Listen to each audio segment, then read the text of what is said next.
के अपने आप उदाहरण देकर कहते हैं कि कबीरा वैद बुलाइया पकड़ के देखी बाँ, और वैद न वेद न जाने ही मेरा करक कलेजे माँ। कहते हैं डॉक्टर बुलाया, डॉक्टर ने नाड़ी देखी, बाँ पकड़ के, पहले ये थे थर्मामीटर हाथ से देखा करते हैं, और वैद कहता है इसका कोई बीमारी नहीं और रोज सूखते आवे। कहते हैं कबीरा वैद बुलाइया पकड़ के देखी बाँ, और वैद न वेद न जाने ही मेरा करक कलेजे माँ। उस परमात्मा की और यहाँ के दुखों का जो दुख है, यहाँ के दुखों को देख देख कर कुत्ते ने देखे खाज किधर कीड़े पड़ रहे उसके हैं, किसी खाज लग रही है। ये भी पहले आप जैसे अड़े चौड़े हो कांडे थे और बढ़िया बढ़िया सूट गाड़ के चल थे, भक्ति करी को नाच बिरान माटी करवा ली। तो ये बातें उनको तुरंत याद आने लग जाएंगी जिनकी आंखों का मोतियाबिंद का ऑपरेशन हो गया, अर्थात जिनको तत्व ज्ञान हो गया। अब तो हम देखते हैं कुत्ते हैं, गधे हैं, सुअर हैं, बैल है, जोड़ रखा गाड़ी में, भर रखा सामान, चलता नहीं था, दे लट्ठा गद्दा गधोरी उस पर।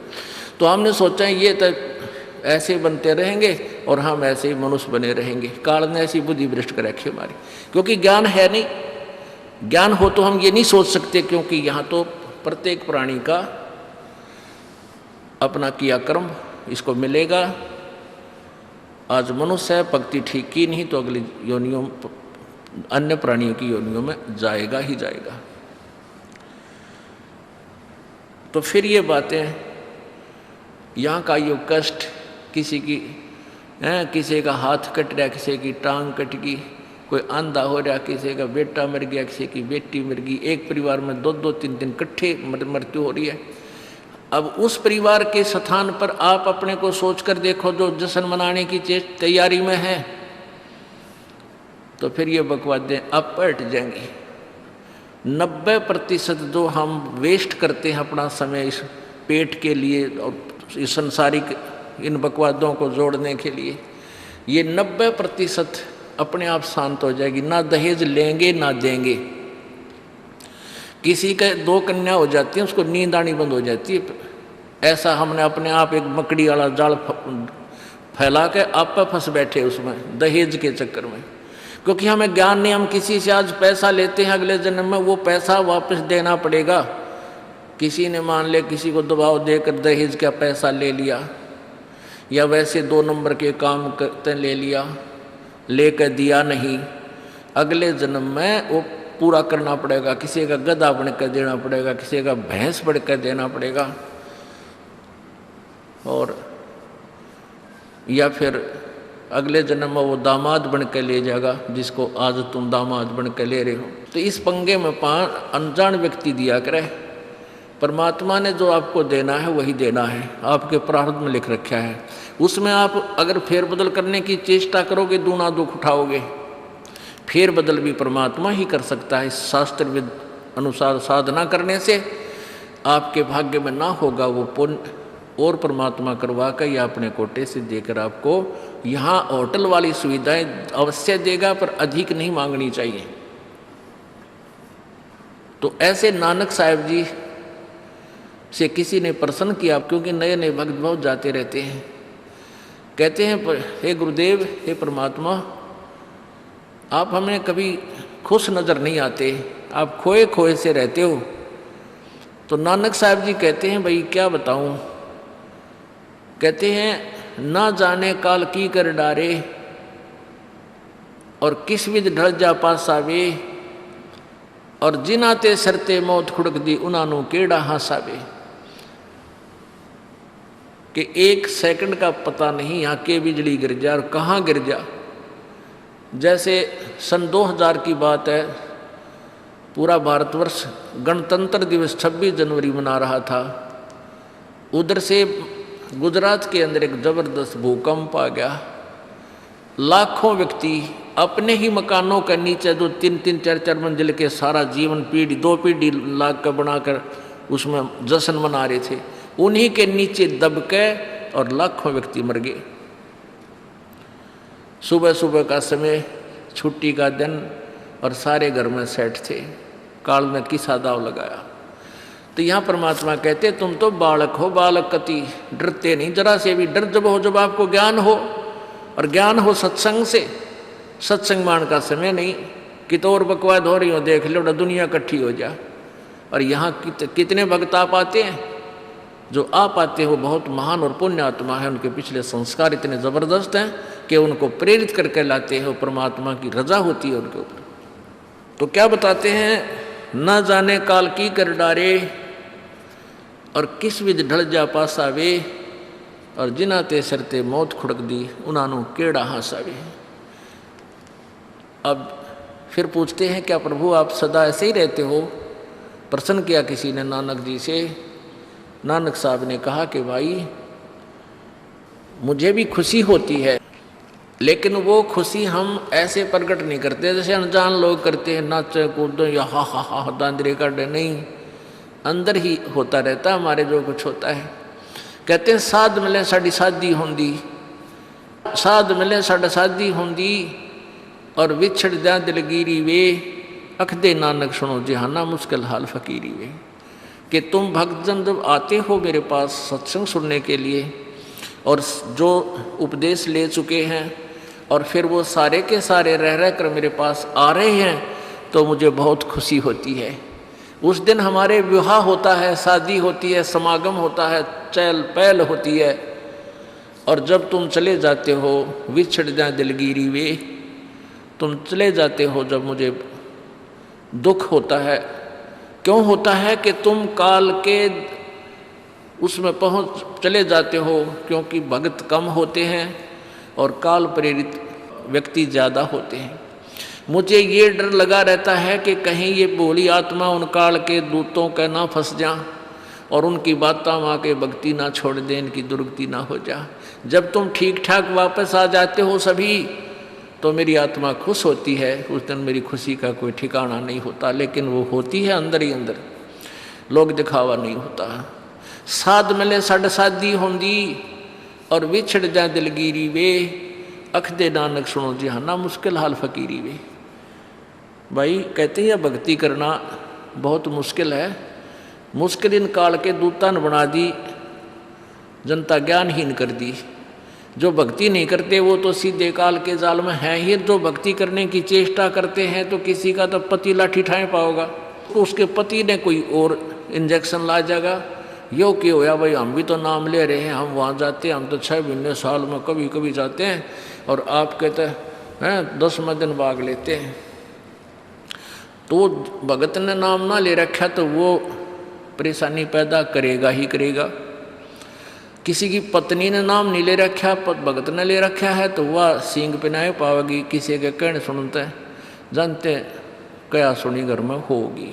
काल न तक करवाना है कि किसी प्रकार ये वहाँ जाना छोड़ दें, तेरे जाल में फंसे रहें, इसका तो पूरा प्रयत्न रहेगा। लेकिन पुण्यात्मा यु ज्ञान रूपी ढाल आपको इसलिए दी जाती है कि अपना बचाव करो, और भक्ति मत छोड़ना चाहे कुछ भी हो। आप पुण्यात्माओं अपने घर के काम में, ठीक है, पति पत्नी बच्चे सब कोई कार्य करना है तो सब मिलकर सलाह बनाकर कर लें, बहुत अच्छा होता है। उसमें कोई हानि लाभ भी हो जाती है तो विशेष दुख नहीं होता। उसमें अवश्य राय एक दूसरे की लेकर काम कर लेना चाहिए। और जब आता आत्म कल्याण का समय, उसमें किसी की राय की आवश्यकता नहीं। मान लीजिए आपने नाम लेना है और आपका पति नाट्य है, तो नाट्य जागा। ये अपने जीवन का सौदा तुमने खुद सोचना होगा, इसमें किसी की राय की आवश्यकता नहीं। आपने नाम लेना, आपकी पत्नी मना करती है तो करन दे, इसमें किसी की सलाह लेने की जरूरत नहीं, चाहे कोई राजी रहे चाहे नाराज रहे। यदि मीराबाई उस समय ये सोचती कि तेरी माँ क्या कहेगी, तेरे पिता क्या कहेगा, ये समाज क्या कहेगा, तो मंदिरों में जाती है। क्योंकि उस समय ठाकुर समाज अपनी बहन बेटियों को घर से नहीं निकलने देते थे, पर्दों में रखते थे। लेकिन मीराबाई बालक नहीं रही थी, समझदार थी। वह उसको पता था कि आज तो मैं लोक लाज कर मैं आकर भक्ति नहीं करूँगी और फिर कुतिया बनकर बाजार में आंडूंगी, कोई मेरी इज्जत का रक्षक नहीं मिलेगा।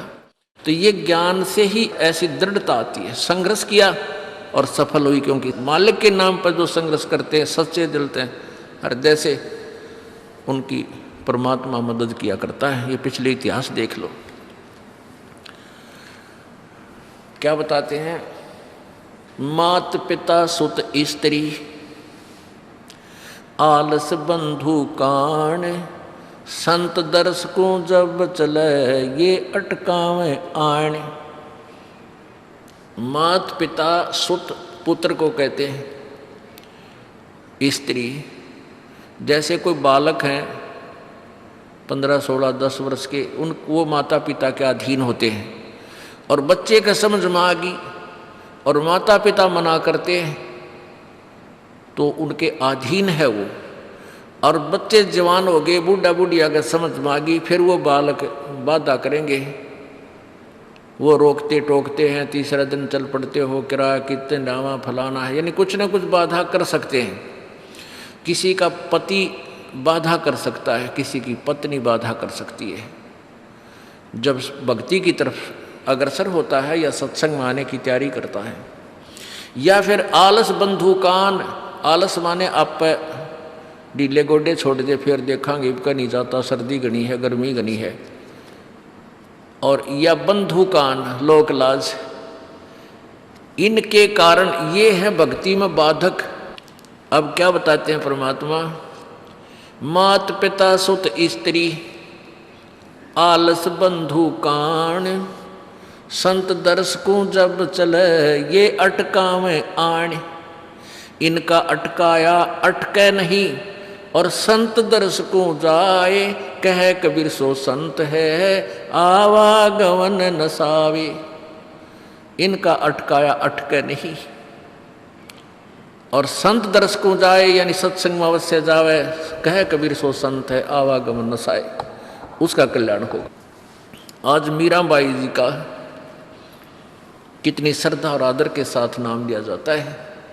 और यदि वो उसी तरह की क्रियाएं करती जो उस समय की बहन बेटियां लोक लाज में फंस का अपना जीवन बर्बाद करगी, आज वो कुतिया बनी आंड है।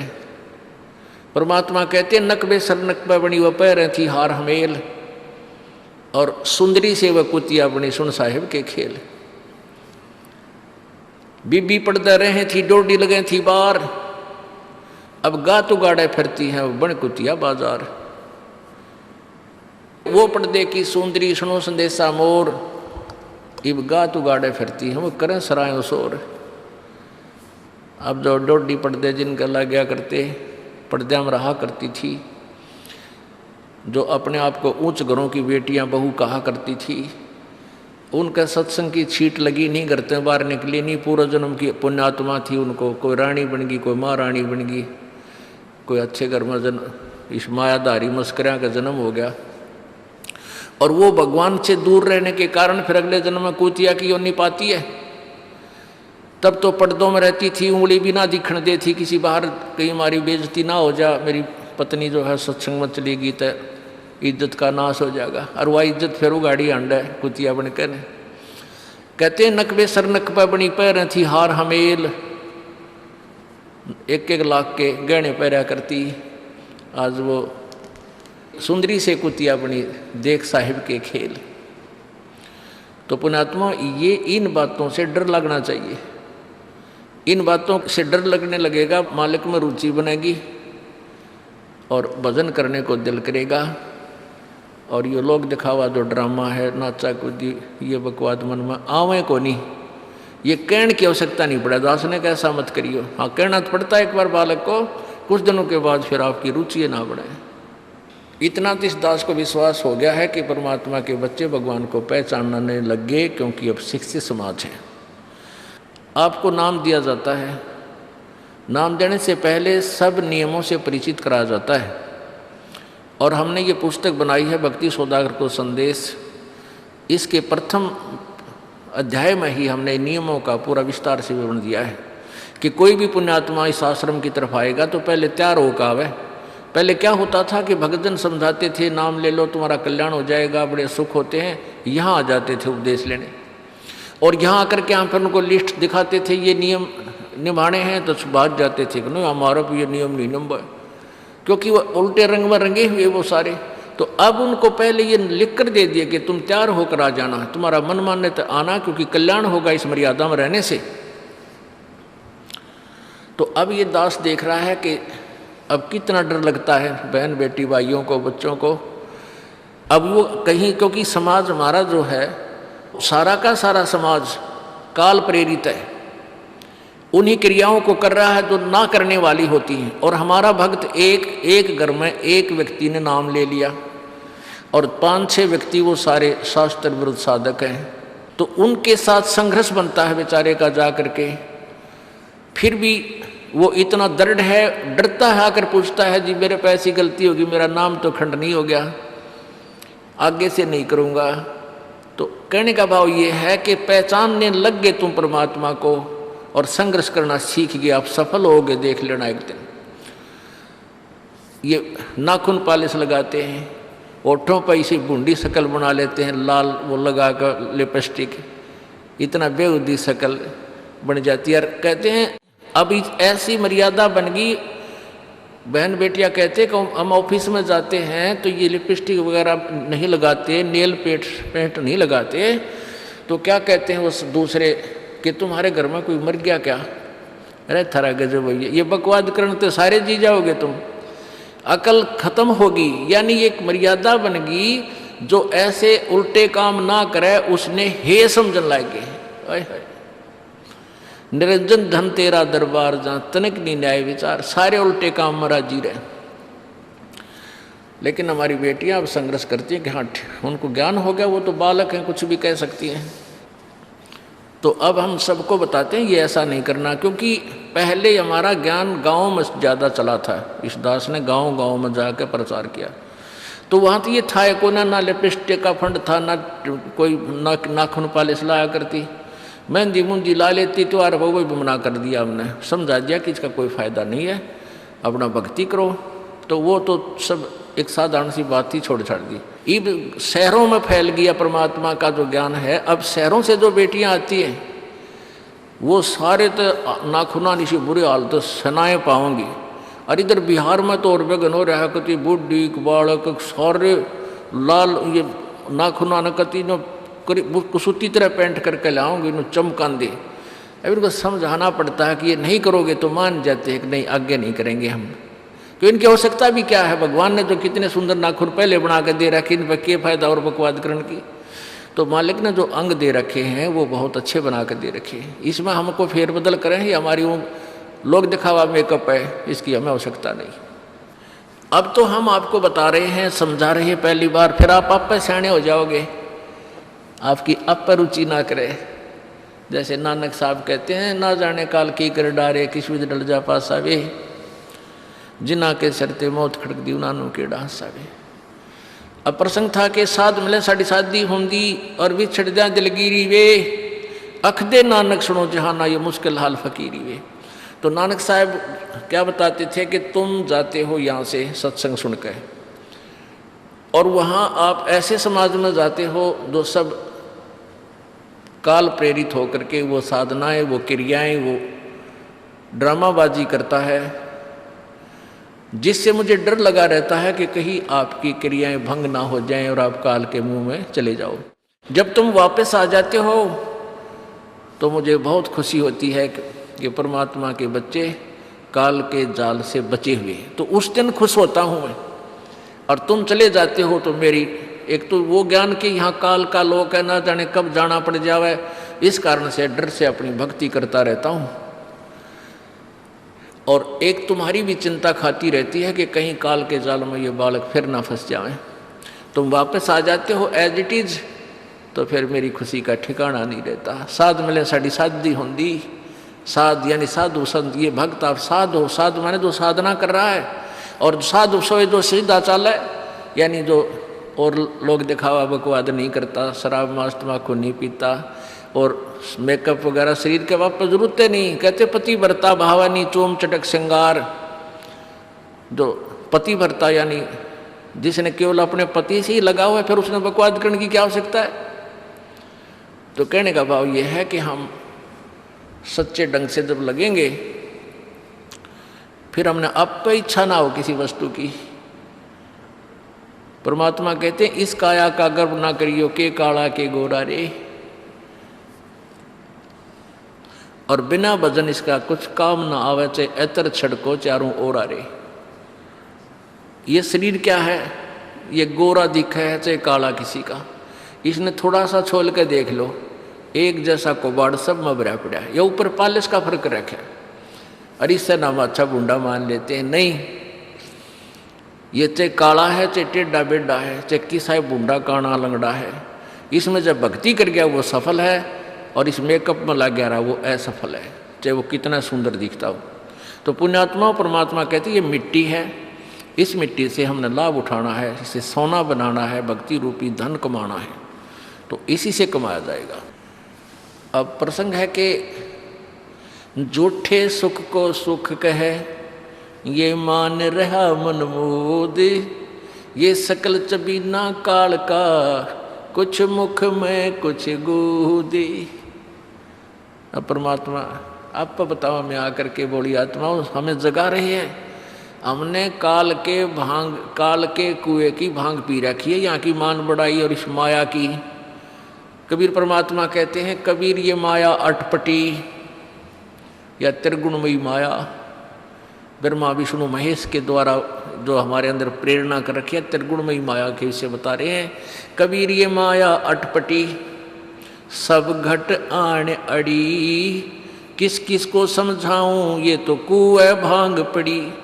अब किस किस ने समझावे, सब एक तरह की भांग पी के एक जैसे विचार, एक जैसे बोल, एक जैसा ज्ञान इन्होंने ग्रहण किया हुआ है, और ये दास सच्चा ज्ञान सुनाता है, इसका विरोध करते हैं, इसको जल्दी समझ नहीं पाते, क्योंकि इनको इस माया रूपी और अज्ञान रूपी भांग का नशा हो रहा है।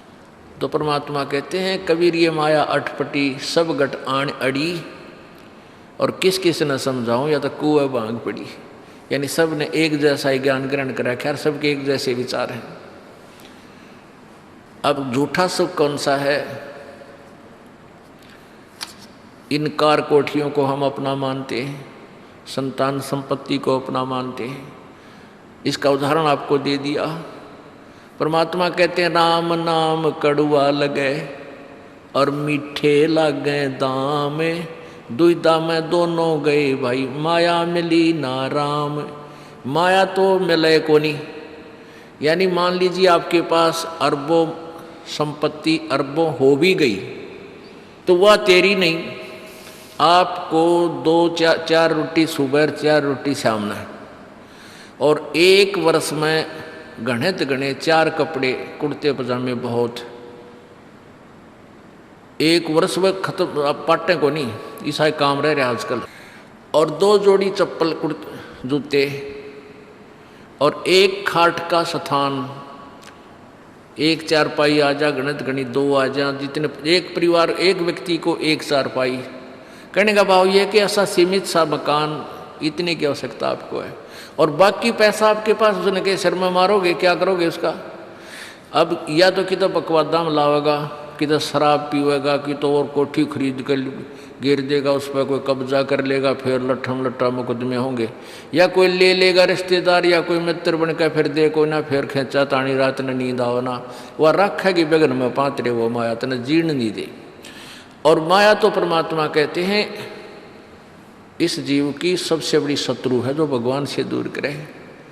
अभी झूठे सुख को सुख मान लिया, कार कोठी होगी, बढ़िया व्यापार बिजनेस या कोई नौकरी होगी, तो भगवान से 100 कोस दूर है वो प्राणी। कोई एक आध पुण्यात्मा इसे प्रेरणा होकर आ जाता, वो तो फॉर एग्जाम्पल होते हैं। तो परमात्मा कहते हैं इसे सुख का आग लगे जो भगवान से दूर करे। परमात्मा कहते हैं वो दुख अच्छा हमारे लिए जो परमात्मा के चरणों में हमें लगाए रखे। कबीर साहब कहते हैं सुख के माथे पत्थर पड़ो जिससे नाम रट देते जावे, और बलिहारी वो दुख जो पल पल नाम रटावे। कि हे परमात्मा इसे सुख की हमने जरूरत नहीं, जो भगवान से दूर करे। पत्थर पड़ो इसे सुख के ऊपर, और बलिहारी उस दुख के जो पल पल नाम रटावे। जैसे भक्त नाम ले रखा किसी ने और उसको कोई पीड़ा हो जाती है, चिंता शुरू हो जाती है उसको, हे भगवान कदे कैंसर ना हो जा, हे परमात्मा कोई और ऑपरेशन ना बन जा। तो वहाँ तक जाता है जहाँ डॉक्टर के पास, और भगवान याद रह कर आता है। और वहाँ जाकर डॉक्टर करता है अल्ट्रासाउंड और एक्सरे वगैरह करके बता देता है कि आपको वैसी कोई खास बीमारी नहीं है, नॉर्मल सी है, ये दवाई लो ठीक हो जाए। उसके बाद फिर परमात्मा के गुण कितने गाता है वो। जो भक्ति से दूर हैं वो तो भूल भाल जाते हैं, उनको तो परमात्मा याद आता है, कोई ना डॉक्टर दिखे। और पुण्यात्मा जो भक्ति करते हैं उनको डॉक्टर नहीं भगवान पहले दिखाई देता है। पुण्यात्मा, आपके प्रारब्ध में, आपके संस्कार में मृत्यु है और कैंसर से है, और वो होगी, नाम ले रखा आपने। और डॉक्टर ने भी डिक्लेयर कर दिया कि कैंसर है भाई। पीछे आपको उदाहरण दिया था, एक लड़का रोहतक से, इकलौता पुत्र, और 10 साल के बाद पुत्र प्राप्ति हुई, और उस लड़के का कान में कैंसर बता दी, PGIMS रोहतक तक। उन डॉक्टरों ने फाइनल कर दिया और उसका पूरा डाटा अपने मोबाइल में नोट कर लिया कि इसका ऑपरेशन करवा ले और दिल्ली ले जा, हम नहीं कर सकते। वो रोता हुआ यहाँ आए। अब क्या है कि ये काल बड़ा उस्ताद है, थोड़ा सा सुख होते ही भगवान ने भूलन लाग जाए। वो 5 महीना में आए हमारे पास रोहतक से, जबकि आए महीना आना चाहिए था। 5 महीने में पता करा भाई कितने दिन में आए, वो 5 महीने वाला गेला। हमें भी ज़्यादा खिंचातानी करें भाई इतना लेट क्यों हो गया, तो भगवान ने नहीं चाहिए तो फ़ायदा क्या होगा। ये कुदरती है, जब इस महीने 2 महीने में आपका प्रेरणा नहीं उठी, लोर नहीं उठी आने की, तो फिर भक्ति कहाँ चल रही है आपकी। बंधन तोड़ कर आ जाओगे जिसके अंदर भक्ति चल रही है, चाहे कितनी दूर भी क्यों नहीं है इंसान। भारत में कोई दूर थोड़ा, कोई वीज़ा थोड़ा बनवाना है दोबारा आने के लिए, और वो भी नहीं आ पाते हैं, फिर भक्ति नहीं चल रही उनकी। तो फिर रोए दोनों, और लड़का भी रोए, उसकी पत्नी भी रो, उसका बाप भी, दोनों। वो लड़का छोटा ही था, 12-13 साल का। कहने लगे जी कैंसर बता दी, हमारा इकलौता पुत्र है। बुरा हाल, मेरी नहीं सुने, रोए वहाँ बेटा बात सुनो, आप दोबारा चेक कराओ और पूरी श्रद्धा रखना मालिक में। आप दोबारा ऑपरेशन कराने से पहले चेक जरूर करा लेना, ऑपरेशन नहीं मना करता मैं, और ऑपरेशन भी मालिक की दया से सफल होया करे इसी बूंदी बीमारी का। तो उनके यह बात जच गई, जानते डॉक्टर से कहा जी इसको ऐसे, वो रिपोर्ट दिखाई, और फिर कहा जी, वो डॉक्टर ने कहा अभी मैं दोबारा चेक कर लूँगा। मालिक प्रेरणा करता है कि एक बार चेक करना पड़ेगा, मैं ऑपरेशन करने से पहले चेकिंग फिर करूँगा। दोबारा चेक किया, उसने बताया इसका कोई कैंसर नहीं है, और कान की हड्डी बढ़ है, और 6 महीना में 1 बार दिखा जाइए, आप पर ठीक हो जाइए। अब पुण्यात्माओं, अब उस परिवार के को भगवान कितना प्यारा लगेगा, कितनी श्रद्धा बढ़ेगी। और आए महीने 2-2 चक्कर काटेंगे, तो इंसान तो होंगे, शैतान होंगे, तो फिर आपत्ति आओगी उन पर। भगवान से दूर होते ही फिर ये विरानमाटी होगी। तो कहने का भाव ये है कि सुख के माथे पत्थर पड़ो जो नाम हृदय ते जा, और बलिहारी उस दुख के जो पल पल नाम रटावे। संत शरण में आने से फिर आई टले बला, और जय मस्तक में सूली होवा काटे में टल जा। ये मालिक की वाणी है, गलत नहीं हो सकती। इसका हम कितना लाभ उठा सकते हैं वो हमारी अपने अंतःकरण की जो है व्यवस्था के ऊपर डिपेंड करता है। हमारी कितनी भावना है, कितनी हमारी लगन है मालिक में। अब कुछ भक्त ऐसे भी आते हैं जी, हमें लाभ ना होया, पाठ भी करा लिया, जोत भी चढ़ा दी, और 3 बार आ लिया मैं, ईसा डिठोरा दिखाऊंगे, मेरा ऊपर जानो बहुत बड़ा, मुझे ही ज़्यादा आवश्यकता है, इसने कती नहीं। वो बेचारे बालक हैं, 1ली 2री कक्षा के, वो कुछ भी बोल सकते हैं, उनको ज्ञान ही नहीं। और ऐसे लाखों लोग हैं जिनको निरे सुख हो लिए। तो परमात्मा तो वही है, एक ही ट्रांसफार्मर में तो सबको कनेक्शन दे रखा है, और जिसके पंखे कूलर चल रहे हैं वो भी उसी लाइन से जुड़े हैं, और जिनके नहीं चल रहे हैं वो भी उसी लाइन से जुड़े हैं। तो उनका कोई कनेक्शन डिफेक्टिव है, उसको फिर चेक कराएं, लाइट पावर वही है। कहते हैं सतगुरु के दरबार में कमी काहे की ना, अंसा मौज नहीं पावता तेरी चूक चाकरी में। कि इस परमात्मा के दरबार में किसी चीज़ की कमी नहीं। और परमात्मा आप पर बताते हैं कि यदि तुझे लाभ नहीं मिल रहा तेरी चूक चाकरी में, आपके अंदर कोई श्रद्धा में कमी है, आपकी भावना में कमी है, या आपका कनेक्शन लूज है, आपका कनेक्शन कट ऑफ हो गया, वह पावर आ नहीं रही। इस परमात्मा कबीर जी के शब्दकोश में असंभव शब्द नहीं है। इस कबीर परमेश्वर की डिक्शनरी में इम्पॉसिबल वर्ड नहीं है। ये वो भगवान है। अगर आप